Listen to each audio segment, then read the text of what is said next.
Good afternoon. My name is Moises Agosto. I'm the Director of Treatment for IMAC. We're very excited today about the webinar that we're presenting to you. As you know, we recently had the International AIDS Conference in Montreal in July, and we had a group of 50 plus from our program that we brought to the conference. It was a great experience for all of us. Jewel also was part of the group that presented at the Silver Zone.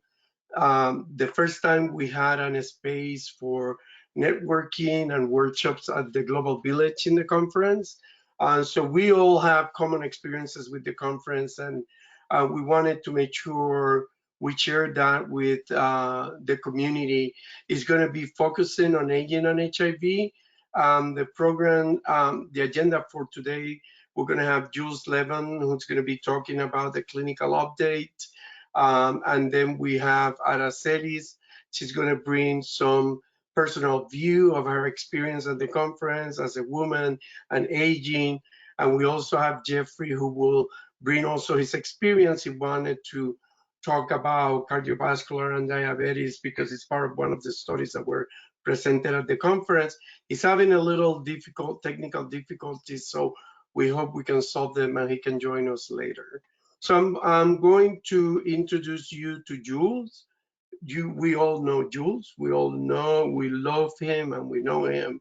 And he is going to be, here it is. Great, Jeff. Good to have you.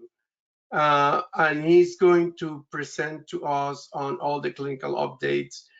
Please make sure we're going to reserve time for Q&A at the end, and also as a panelist, we're going to have a discussion all together. But right now, we're going to just be listening to Jules and the clinical updates. So go ahead, Jules. Hi, everybody. Thanks, Moises, and thanks to Jeff and Aracelis for being on the, and thanks to everybody for participating. There were about, and I did cover the conference extensively, and I think the main message out of the International AIDS Conference was the new availability and the extreme desire to have long-acting PrEP. But I'm not going to talk about that. I think that was the #1 message. But there were 50 posters or thereabouts on aging and HIV, and I've reported on and covered all of them on my website. But I'm not going to talk about all of those 50 today. I've picked 3 or 4 that I'm going to talk about, which I think are the most important, but also kind of reflect some of the major issues that people with HIV experience and that are really critically important. And the first one I'm going to talk about is a study that came out of the UK, London. It was kind of a follow-up study from, the author reported, Tiffany Gooden, reported last year at another European conference where she's following people with HIV, a large cohort of people with HIV in the UK. And this report that was at this international conference was around their comorbidities and essentially focused on heart disease. And her conclusion is that there's premature aging in HIV, that people with HIV are aging prematurely. And that's not, I wouldn't say there are any groundbreaking information out of IS. This confirms what we've already known, but it's important to have confirmation from new studies because some people, frankly, don't believe it. I've spoken to some people who don't believe that they have higher risk for heart disease. Many studies, and I am firmly convinced, show that people with HIV have 2 to 3 times higher risk for heart disease. And as they age, the risk increases. And this study actually found and showed that people with aging with HIV also have probably double the risk for kidney disease. And in the general population, people even without HIV, as they age, everybody has worsening of kidney disease. But for people with HIV, it's worse. And so we don't have a lot of data yet on kidney disease, but I think that if we did, and I think in the future we're going to see that aging people with HIV over 60 are going to have worse end-stage kidney disease, more people on dialysis, and that's going to be a big problem. So the important news out of this study was that she found that people with HIV are prematurely aging, and they had higher rates of cardiovascular disease and also hypertension. Both occur earlier at younger ages in people with HIV. And that's important because hypertension is associated with heart disease and kidney disease and diabetes as well. And people with HIV may or may not have higher rates of hypertension, but people with HIV, generally speaking, don't get as good a care as people without HIV in the general population for many reasons, which we could discuss. And it has something to do with the kind of people that have HIV tending to be more marginalized people who don't have a great history of healthcare and relationships with the healthcare system, but also the HIV healthcare system and the Ryan White healthcare system is really subpar. It doesn't really provide great care to people. And I'm glad to get into that and explain that later if people want to ask me about that. But that's one of the problems that we face. The second study that I want to get into was a study that looked at frailty. Now, frailty is a really big problem for people with HIV. And I'm sure a lot of people with HIV don't know what frailty is, and they don't understand what it is, and they don't appreciate how much it might affect them. Now, you could be 55 or 60 or 64, and someone might say, you know, frailty is a problem, and you scratch your head and say, what the hell is frailty? Or what the hell is cognitive impairment? I don't know what you're talking about. Well, let me be clear that a lot of people have some low level of cognitive impairment and they don't know it. A lot of people have asymptomatic cognitive impairment and they don't know it.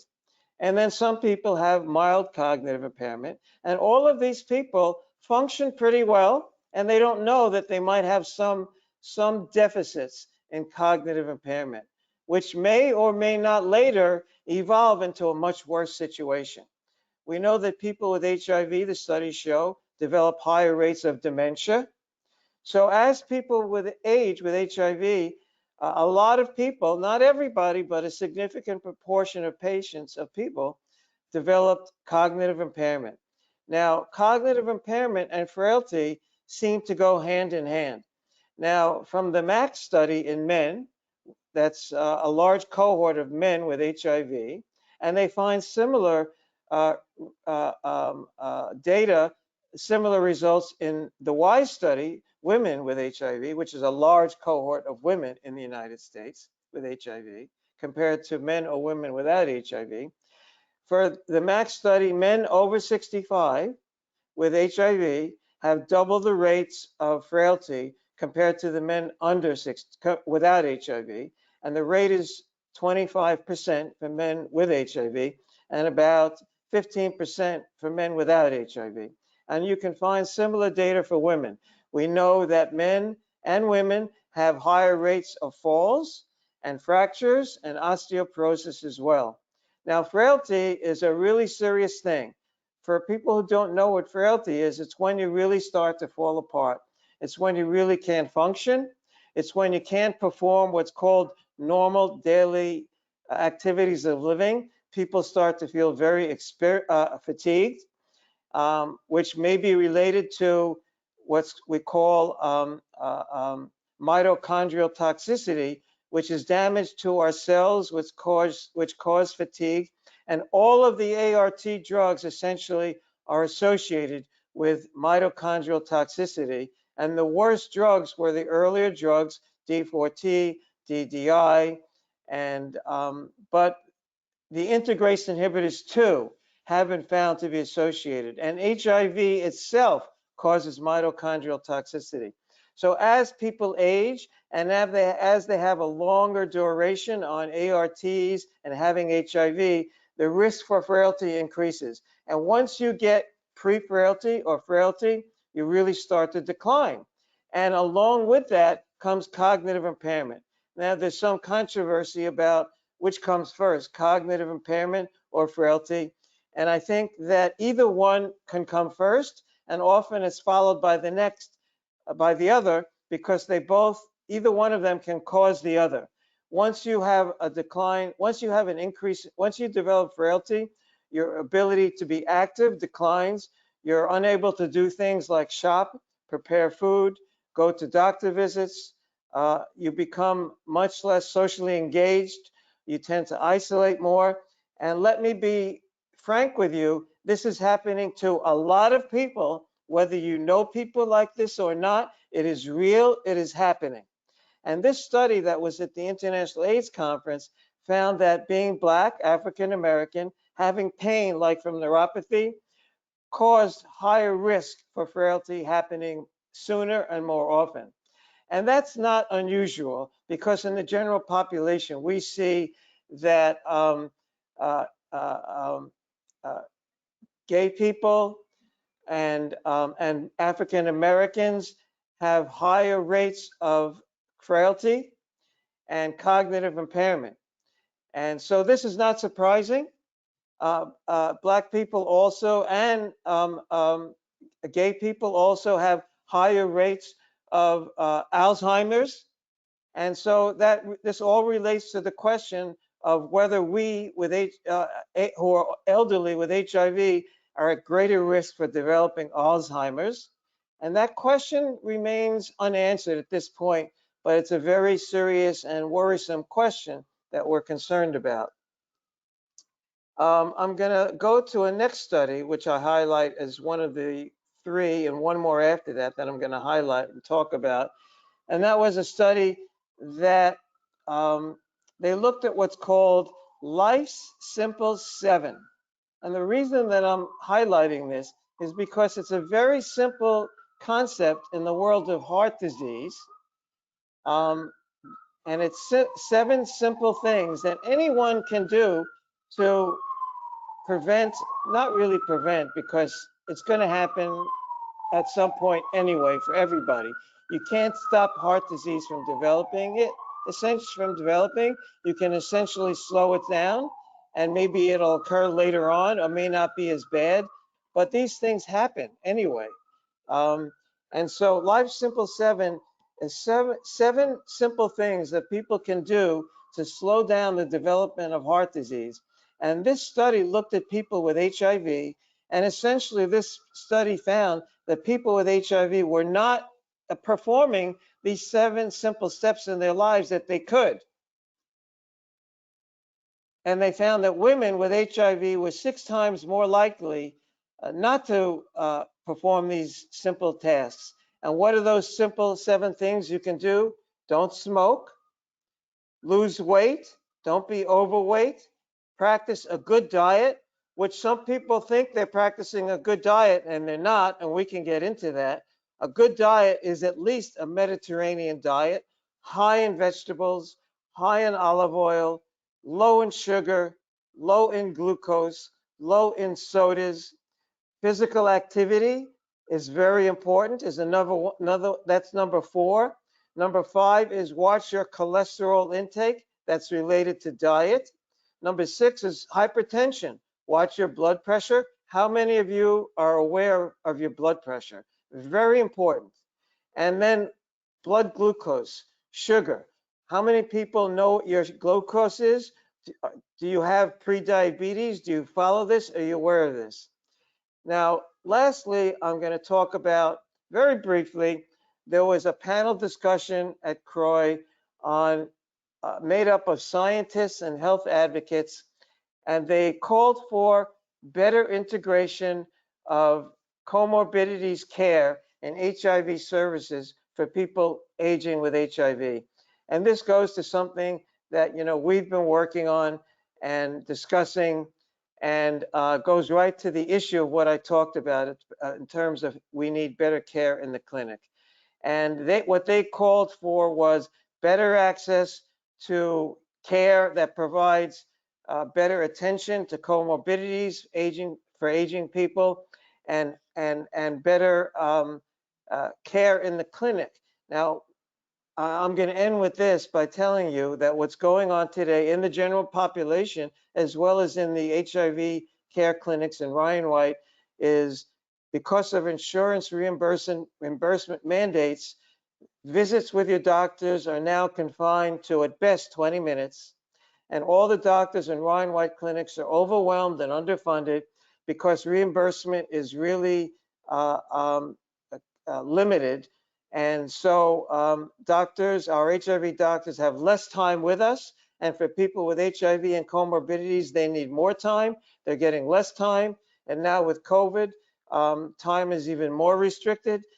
Many hospitals have staff shortages today. And we're not getting this addressed at all. And this is a big problem. So I'm going to end with that. I hope that I didn't go over the 15 minutes. Thank you. No, you did great. And actually, you gave me time to, it's very listening to you. It could be, I get scared sometimes when I hear like, we've been dealing with this for 30 years.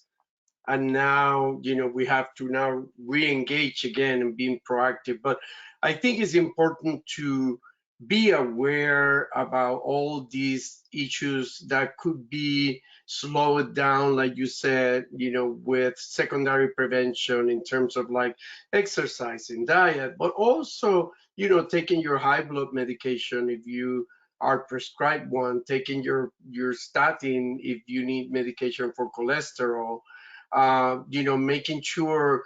What I notice is that I have now to keep up with the information and be aware of what I need, because the doctors, I have a good doctor. She's a primary care doctor. And then I have, because that's how my insurance allow me to use my care. If I need a specialist, I have to get a referral, right?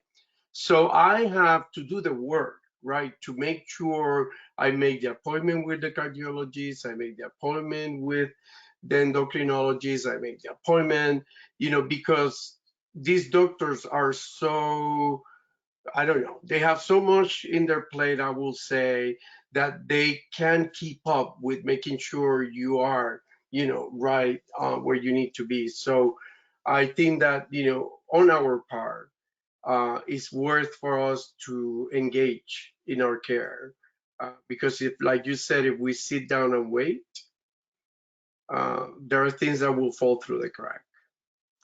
You're 100%. That's a great point, Moise. You're 100% right. One of the problems is that many people don't know what they should be doing. Many people with HIV.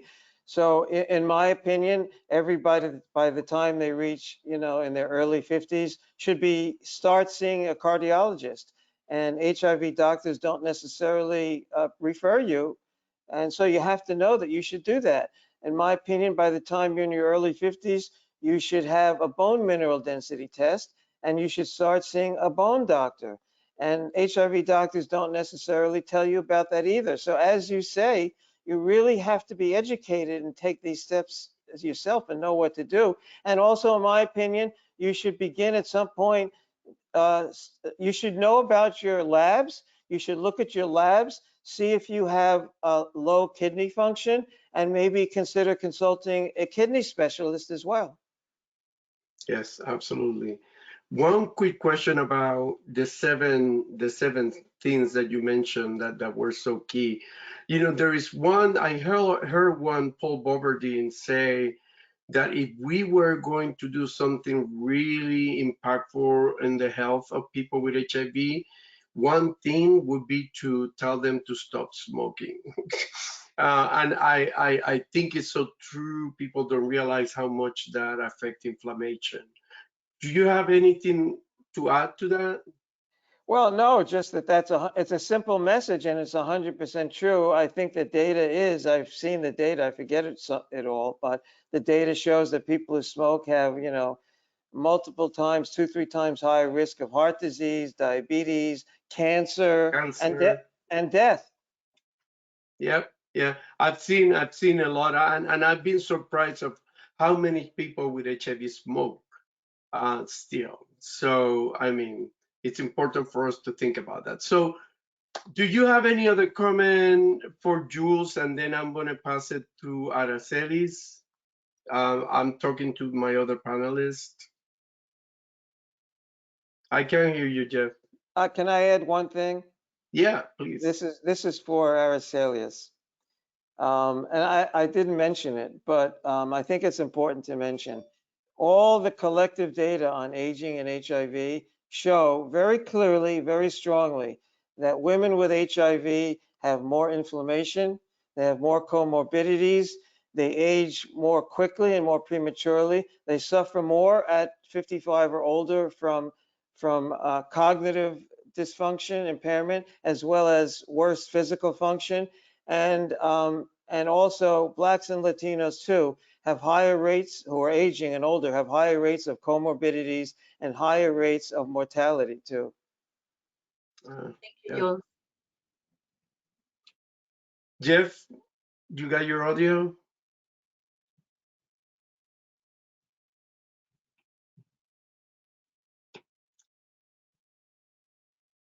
All right, we cannot hear you, but maybe we Jonathan can call you and see if you can click your computer audio. Maybe that's the issue. Okay, so let's have Araceli talking to us about her experience in the conference, and then we come back. Araceli, it's all yours. Thank you, thank you. So good afternoon, everyone. I am so happy to be here today with this panel of very knowledgeable people, and they do inspire me a lot to continue in the fight. Moises, thank you, and all the team of treatment at EMAC for inviting me to be here today. My name is Araceli Quiñones, and I was born in Puerto Rico. I currently live in Queens, New York, and I was diagnosed with HIV 35 years ago. And believe me, I never thought that I was going to get over the age of 50 living with HIV, because when I was diagnosed, I was given 1 year to live. Because of that, I never planned to get to this age. I'm 57, very soon to be 58. I am a grandmother of a girl that is 18 years old and is in college. And really, I never thought that I would get to age with HIV. But here I am. And to be honest, it's not easy. It hasn't been easy. As a woman, we must deal with different issues that are unique to us, such as menopause, and a lot of other stuff like Jules was mentioning before. I started to have a lot of changes in my body, including weight gain, muscle pain, pain on my joints, and many other things. And then aging. Aging with HIV. This has made my experience like wow, because many comorbidities that come with aging are now with me, you know, so HIV plus all the comorbidities. I have always suffered from bradycardia, which is having a low pulse, but now because of my age is increasing, so every time my pulse is lower and lower. And then I was diagnosed with atrial fibrillation, and they cannot take care of the atrial fibrillation by giving me medication because they cannot make my pulse go lower of what it is already. I have high blood pressure. And what does this mean? It means that I have to take a lot of medications, that I have to take medication for my thyroid, medication for HIV, medication for high blood pressure, medication for even urinary incontinence, because yes, I am suffering from urinary incontinence. Things that I was like, oh my God, what's going on with my body? What's happening? That's what we call polypharmacy, right? Too many medications. Older women with HIV are more likely to be depressed and lonely. And let's not forget that many older women are also facing issues of stigma poverty, violence, changes on relationships, including divorce, separation, and sometimes the death of our partners. I have to say that the needs of people living with HIV and aging are not being taken care as they should. Hopefully, we could see changes as we can continue to fight with all these unite. We need to be united. I don't know, Moises, if you want me to speak a little bit about my experience, or we leave that later for the questions. We leave that for when we all come together. Thank you. All right. So you finished this part? Yes. Excellent, excellent. Thank you, Araceli. That was great. Let's now bring Jeffrey.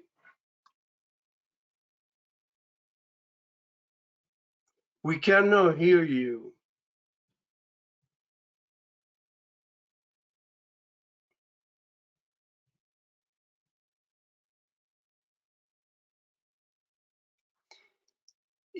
Do you have that like label on the side, right? You see there are some icons where there is an arrow that is in orange, right? The microphone and the video have to be green. And then when you look at the tab where it say audio, it's a computer audio or phone call. You should be on computer audio.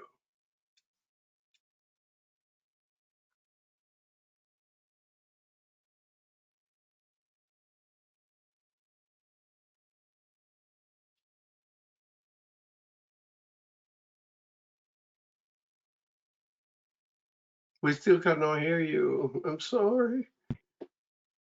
Oh, now we hear Jeff, you. Go ahead, Chief. yeah, hey, this is Chip. Jeff, try the phone line. That might be, try the phone line. All right. So while we do that, why we don't get Araceli's back? And I ask, oh yeah, you have it?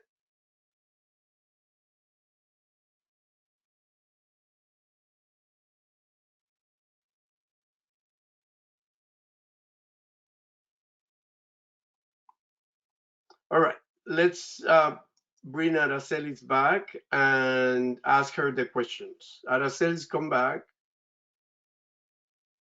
Hi, Aracelis. Hello So again.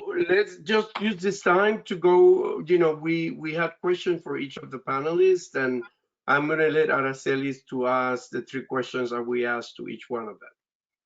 And say the questions, so go ahead, Araceli. Well, I was asked if there was enough information when I was at the conference. That was my first conference, and thank you, Moises. Because of NMAC, I was able to go to a conference for the first time, this kind of conference, and it was a great conference. But if you ask me if there was enough information for women aging with HIV, no, unfortunately, the answer is no. I wish and I hope that will change in the future. Not only that was not enough information for women living with HIV, but I think that people in general that are living and are aging with HIV, we did not have too many workshops or nothing around that topic. I have to say that I did enjoy the Silver Sun because every activity was targeting people older with HIV. And that part I enjoy. And most of the time, of the conference, I was around the Silver Zone because everything was targeting. And I wish that, that they include more topics around HIV and aging, because now, as Jules was explaining, it's a lot of us. It's a lot of us living and aging with HIV. And, this has to be a priority in the hospitals, in our care, on everything. The message that I took home is that there is still a lot to do. We need to do a lot. Advocacy needs to be more visible than ever. We advocates need to really get out there and let our voices to be heard. Thank Moises. How was your experience networking with people from other countries? Like, I remember the guy from Jamaica. I remember that was at your panel at the Silver That's Zone. what I love. That's what I love. That's what I like. It was great to see other people. It was great to be able to connect with others, to create networks. I have a lot of phone numbers, you know. So yes, that part was great. Yes, because I did like to see that they have, even in other places that they have issues worse than we have in the US. So that part of being able to connect, to talk, to learn, that was awesome, myself. Great. Jules, what was your, I know you were involved with the conference, and also you presented at the Silver Zone. What was your impression, or what are the things that caught your attention about what was provided? Well, first, let me say that just for people to know who are listening, and for Aracelia, for her information, if she doesn't know already, she may know. We know that the research shows that women with HIV are experiencing often early menopause, premature menopause, with worse symptomology than women without HIV. And there have been several studies in the past couple of years, including a couple of very recent studies showing that this early menopause in people with HIV or in people without HIV is associated with earlier onset for comorbidities and inflammation and for frailty. And so when Aracelia talks about, all the pains and aches that she has and experiences, I was just thinking that just could be associated with, premature menopause in women with HIV. And that's why they have, more pains and aches and worse physical function after the age of 55. Now, to the conference, and just let me tell people, I've had HIV for 40 years. I'm 72 now. Moises is so much younger than me, and which is good. When I was 52, I was traveling all over the world to all the conferences, and I can't do that anymore because of my situation. And I too, like Aracelius, she inspired me to mention what I'm going through. I have peripheral artery disease, which a lot of you probably don't know what that is, but it's associated with heart disease. And a lot of people with HIV have what's called subclinical heart disease. They may not have had a heart attack, but they have clogged up veins and arteries, which is associated with inflammation for people with HIV. And I have diabetes, I have cognitive impairment, I have my physical functioning, as I mentioned, is not good. I have osteoporosis. I've had several fractures, and I could go on. Hypertension too, which is a bad thing. Hypertension is one of the worst things in causing heart disease and diabetes. Now, but to answer your question, I agree with Aracelia. This conference did not really talk much about aging, and I have a big problem with that. Even though there was more on aging now than there was 3 years ago at the IES conferences, it's not enough. There's a lot of ageism in our world in HIV. People are ageist towards us, and that comes from many people in the field of HIV, including the people who run these conferences. And I had a confrontation with the scientific organizing committee of the IES before the conference started about this. And they admitted to being ageist to me, frankly. Yeah. They did when I confronted them. But I don't know if anything is going to change. Well, we need more Jules out there, right? We need people like you that are not afraid to speak their mind. And and you have this, you debate because there is no enough research, but also the people that can take care of promoting the research, they just forget about, that we need to have more research around aging. So, I mean, with more people like you, I know that we're going to move forward faster. But we need to take example from Jules and be our own advocates and speak out our minds. But it's interesting because in the conference there was some conversations about aging at a global level, right? And the Silverstone was, we had a couple of those conversations, and how, if we're not prepared here at the global level, we're less prepared. But the tsunami, the silver tsunami that once at Croix World convoked, it's going to happen really big at a global level, right? You have many lower income countries that don't have the resources that are needed. The healthcare systems are not the same. Here, we in the United States, we still struggle with health systems that are not functional. Imagine in countries where there are not that many resources, financial resources to pay for care. So, we have a big task in front of us.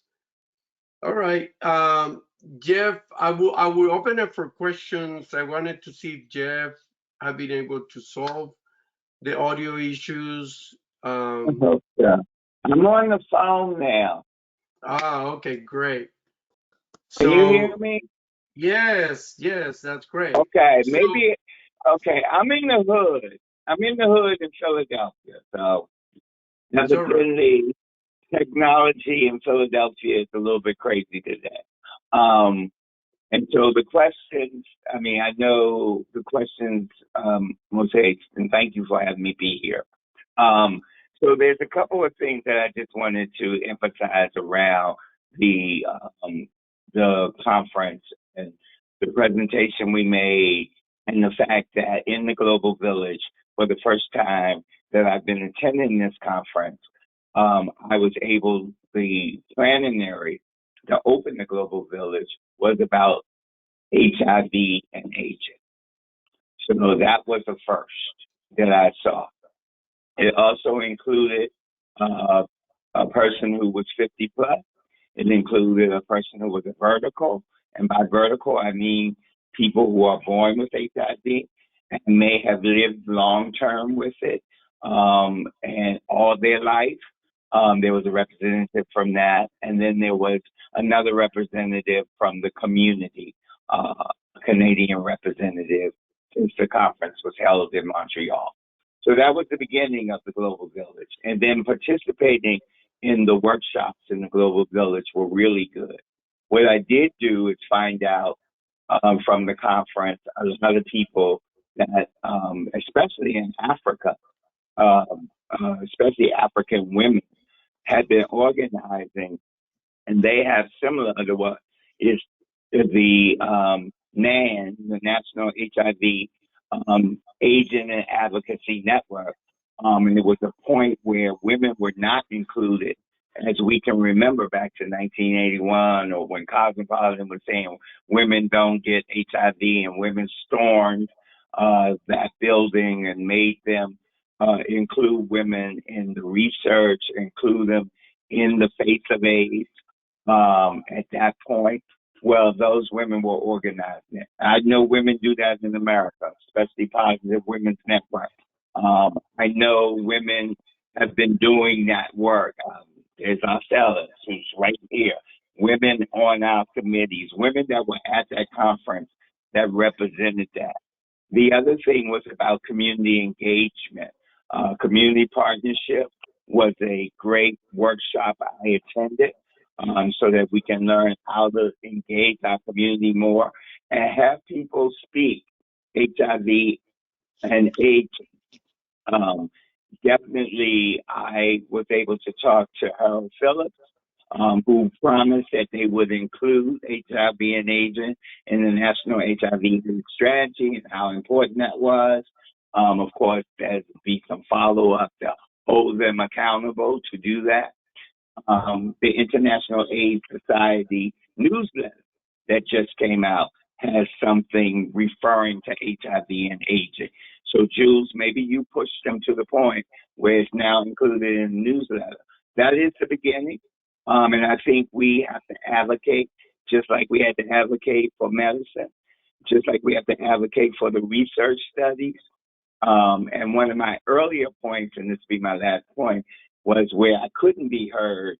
I feel like there is silence again, and silence equals death through technology.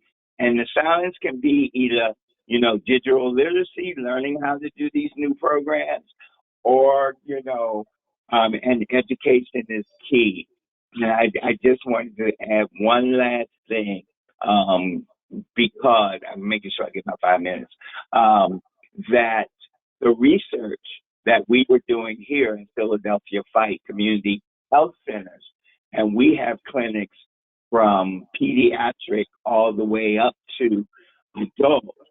My Dr. Karam Malza presented 2 abstracts at the conference, one on cardiovascular disease and our study that we're doing here, and one on diabetes and our study. And definitely the majority of the people in our study is 50 plus, aging and living with HIV and the different comorbidities. Wonderful. Thank you, Jeff. That was great. So now we can all come together, and what I'll do is I'll ask Chip if we have questions. No questions at the moment, but if anybody does have any, please put them into the question box. All right. Did we lose Jules?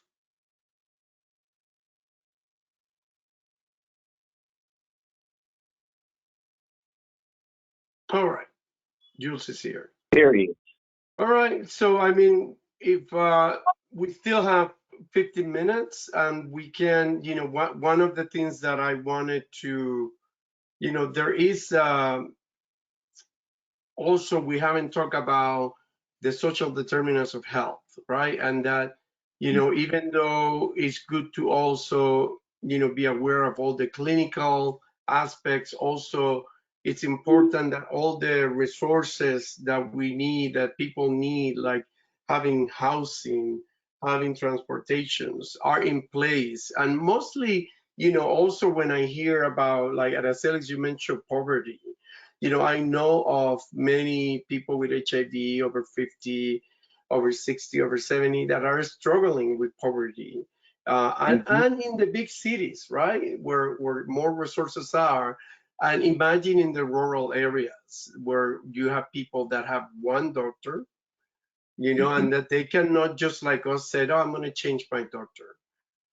So that it's important that we also keep in mind and make accountable our organizations based on what the evidence based on social programs that we hear in the conference, and also, in terms of the determinants of health and how they will impact directly our health. So any comment, anything that you are related to social determinants that you would like to add?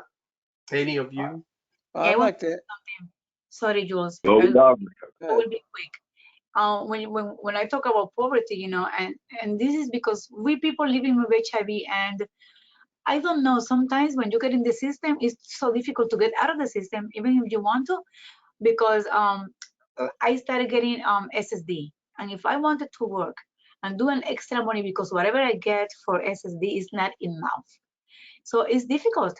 They put it like it's kind of impossible for you to try to get an extra money.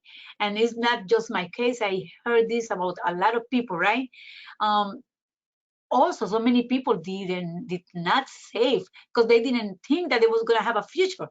So they did not save, no 401k, no retirement plans, because who thought about retirement, right? So that's the situation that I am right now. About to lose my SSD check because I worked a couple of hours and was over it. So, it's kind of difficult. So it makes you like, what's going on? What can we do? Go ahead, Does Jules. that give you stress? I mean, the thing is also how that affect your physical health, right? A lot. It gives me a lot of stress, you know, thinking what I'm gonna do, if I should go back to Puerto Rico, if I should, you know, what to do. Sorry, Jules, that I interrupted you. No, it's a Thank you. shame that you and others have to deal with that. It really is. Some of the things that we've discussed, Moises and myself and others, some of the things that people need is who are you know over 65 or suffering from you know some physical or mental impairment, cognitive impairment. They need these kind of special services. First of all, they shouldn't have to worry about income, and they should have good housing. And the other thing that a lot of people who are, and I mentioned, you know, that some people have limited capacity, they should be getting services to give them good food and healthy foods. They should get education about healthy foods, and people who need help preparing foods should get it. I worry a lot about people who can't take care of themselves, who are frail and with HIV, and they're just not getting the support in their home that they need. I worry a lot about people like that. And I don't think that we're prepared to deal with this, and we're not dealing with that. Even in the big cities, where they claim that there are such services. I worry about that quite a lot.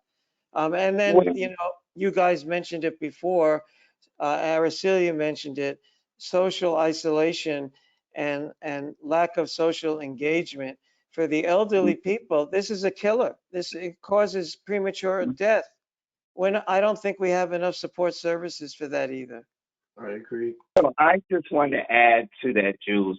We have to start somewhere, and so, like, with the Philadelphia Department of Health Planning Group, we have identified directives for people living with HIV and aging in 3 areas that we can do with the little bit of Ryan White money we got. So the main areas are housing, mental health, and food.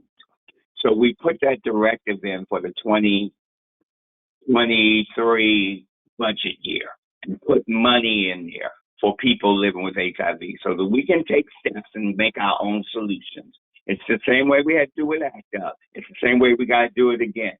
We're invisible right now, and we're going to have to make them see us. And then the other point that you made about research study, Penn and the Philadelphia William Wade Gay Lesbian. I just was on an interview yesterday about social isolation and loneliness.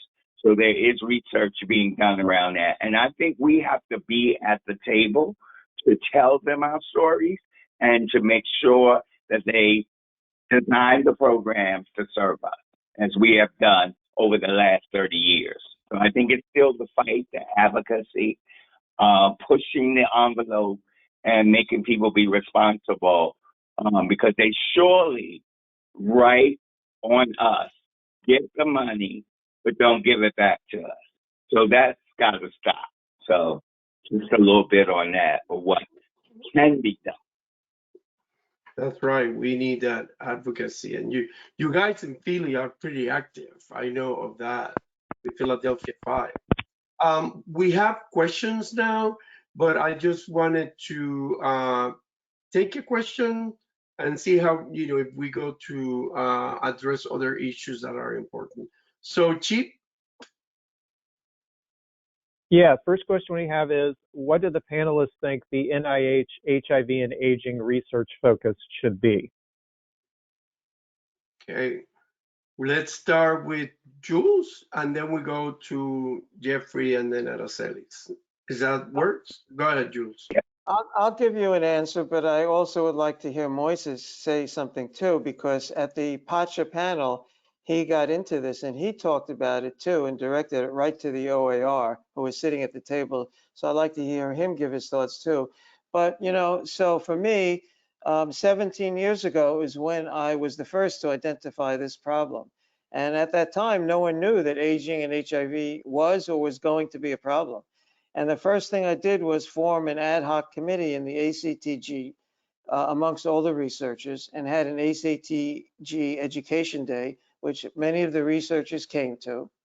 And out of that came the Bone Committee. And then I went to the OAR at the time, Office of AIDS Research, Jack Weitzcarver, who was very receptive to meeting with me and others from the community and said, come on in to my office in Washington. We all came to his office and met with him. And I asked him to put money behind a aging and HIV NIH research RFP, and he did it. And that's the same RFP they use today. The problem is this, and Moises knows this too. He's heard me complain to the NIH about this, is that all of that research, the whole thing is kind of translational research. It's very scientific. It's very basic science. And I told the National Institute of Aging, and I told others at the NIH, we need new, updated research to look at solutions for the current care, for the betterment of aging people today, solutions that work for them in the clinic today, not things that never get brought to care, because all these old translational studies did zero to improve care in the clinic today. So there are so many things they could do. They could do implementation studies to support patients, to support education for cardiovascular disease, to look at why we have mitochondrial toxicity and how we could prevent it. They could do implementation studies for diet and exercise and pay for hospital clinics to implement that in their clinics. And I'll stop with that, and things like that. Yeah, I want to add, the other thing is how the research infrastructure is it's a structure, right? Like you have different institutes that deal with different diseases. You have the Cardiovascular Institute, you have the Mental Health Institute, and this institute needs to talk more to each other and the Aging Institute about what is the agenda that we need to have, the research agenda about aging and HIV. We know inflammation is an issue we need to learn more about. And it's like you said, a lot of basic science research about what is the impact of inflammation on the organs, on the comorbidities, why do we age earlier? What are the reasons behind that we could tackle, that we can work with? But we need the science and we need the research. OIR and NIH used to do some workshops, and they did a couple of them about a specific, they do like a specific science issue, and they did one or two about aging and HIV. But I think it's time for us to ask for another one. We really need to understand better what that means and advocate very fiercely about that research agenda that it's lacking to respond to our issues. So quickly to Jeff and Aracelis, and then we take one more question, and we are about 4 o'clock, almost getting to 4 o'clock. Very quickly, Okay. Aracelis and Jeff. Yeah, so quickly, I would just say around the research, similar, not to echo what Jules said, but other research, especially about people of color, Black and brown people, included all. Some particular issues of research need to be done because there's not enough information on our aging process and as it pertains to us as a people. So that's on ourselves. Yeah, it's a group that is more affected by, you see those disparities again and again and again. Aracelis. Yeah, really quick, more money, more research, but the research needs to include all the morbidities.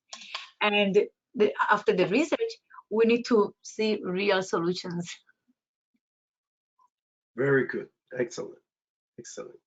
Okay, let's see if we have one more question. We do. What can we do to get doctors to implement the things we patients aging with HIV need? That's good for Jules. Well, that's something, as Moises knows, that I've been fighting on for a long time. And I think it's a very big problem. I've been working on that in New York City and New York State for 5-6 years. And nationally, it's a big problem too, because essentially doctors, HIV doctors, can do whatever they want. We can't really tell them what to do. We can tell them that we recommend they do a bone mineral density test for everyone with HIV at 50, but they don't have to do it. And that's essentially the problem. And then, as I mentioned, they're limited because the insurance companies have really ruined reimbursement. So they get now like a $75 flat fee for seeing us for 20 minutes. And they have to see more and more people. So they mount up the visits and make the doctor see as many patients as possible so they can have enough income. And there isn't enough room in there to get what we need. So the doctors are unable to do what we need them to do. And they're also not very well educated. So my HIV doctor, he doesn't know enough about the bones, about heart disease, and he doesn't really even have the time to realize that he should refer me to a cardiologist or to a bone expert. Some of them do, many of them don't. And the patients themselves aren't aware enough about what to do either. So I think that that's one of the big problems is doctor education. And lastly, I'll just say, in my opinion, there's a lot of stigma. I think doctors don't treat us properly, a lot of them, for various reasons. I think that there's a stigma. I think they also practice ageism in many cases towards us as older people. And lastly, I just wanted to say about Jeff's comments is that, oh yes, the last thing I wanted to say is that what we haven't really talked about is that everybody knows is that what really increases aging for people is lifetime trauma and discrimination. So most of us who have HIV have experienced some sort of trauma during our lifespan, early before HIV as children or growing up. And that really is part of the equation here. And so the research, as Jeff alluded to, should include more looking at that and how it affects Blacks and Latinos, discrimination, and gay people and all that stuff. Yep, trauma-informed care. We need that. Okay, it's 4 o'clock, and I really want to thank each one of you. You all have been excellent. The conversation has been great. I hope that people that were watching, they got as much as I did, and that you enjoy it. If there were questions we were not able to address, feel free to email them to us, and we make sure that either one of the panelists will receive it, and we will follow up. Or we do So a second thank you. Thank you again, Araceli. Thank you, Jules. Thank you, Jeff, and have a great weekend. Bye. Bye-bye. Thank you. Bye.